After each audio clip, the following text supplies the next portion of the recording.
Hi everyone, so my name is Elijah and I'm back to do a returning video and talk a little bit about my experience this summer studying abroad.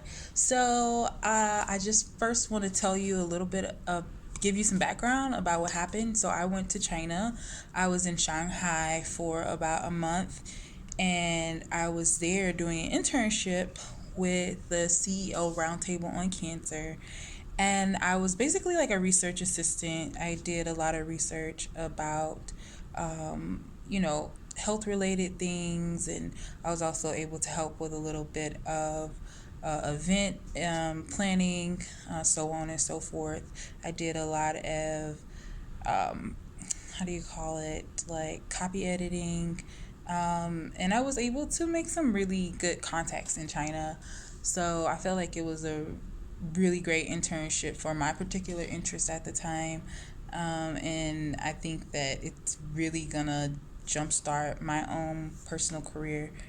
So, first and foremost, I think like China was an amazing experience. I feel so grateful for being able to have that experience because I had been wanting to go for almost 10 years. I'd been learning Mandarin Chinese for about 10 years. So ever since I was a kid, about 14, 15 years old, I'd always wanted to go and finally was able to go, thanks to the Fund for Education Abroad. Couldn't have been able to do it without you, so thanks. I guess a couple of things I want to mention is like how my views have changed, some of the cultural differences that I noticed, some things that I learned about myself, and memorable moments that really stuck out. So I think that before I went to China, I didn't really expect much at all.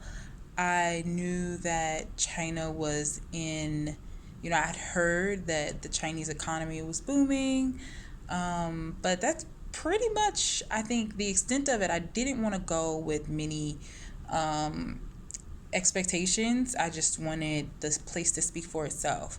So after going and coming back, I can definitely say I was absolutely impressed by the development in China. I think it's amazing what they've been able to do in the span of 30 years to raise up the standards of living for their population. I think it's absolutely, I love their transportation system. Technology is absolutely incredible. Um, and, I met a few really, really awesome people. I think I'm really impressed by this, how do you say it? Like, the in Chinese culture, education is highly esteemed, and so I was able to see how serious students really are. I learned a little bit about that, and I think that my views on Chinese work culture changed. I think sometimes it's easy to conflate um, different East Asian identities. I had heard that Japanese work culture can be very rigorous, but Chinese work culture I mean, you work, but there were so many times when my boss would be like, hey, take a nap, or he would go and take a nap in the office. It's like kind of a custom for people to take a siesta, which is something I totally wasn't expecting, but it was a welcome. I definitely welcomed it. So some of the cultural differences is, like I said, in the working environment.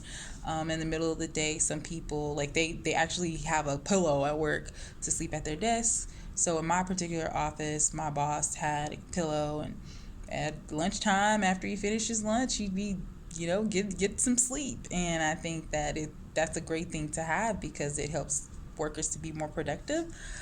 So, other cultural differences, I'd say that um, Shanghai is actually really kind of westernized, so I didn't feel like I stuck out that much. Well, I mean, I did stick out, but people were not staring at me or making me feel uncomfortable like I've heard other people who've been to other cities in China say. So that was really great. As far as what I learned about myself, I learned that I am definitely going in the right direction with Chinese. I think that it's a great investment in my future, and I think that by going to China, meeting people there, establishing a small network that I hope will eventually grow, is actually going to be really helpful for me in the future. So, memorable moments, I think the most memorable moment I had was I participated in, I got the internship through the intern group, and the intern group has different little activities throughout your internship with other interns who are there at the same time. And so I went to a cooking class, and that was really really fun. And I think I'll just never forget, like, I think, learning how to cook Chinese food, but also just sharing that moment with a lot of people from all over the world. It's not like when I went to China, I was just around Chinese people. I was able to meet people from all over the world, from Italy, England, Malaysia.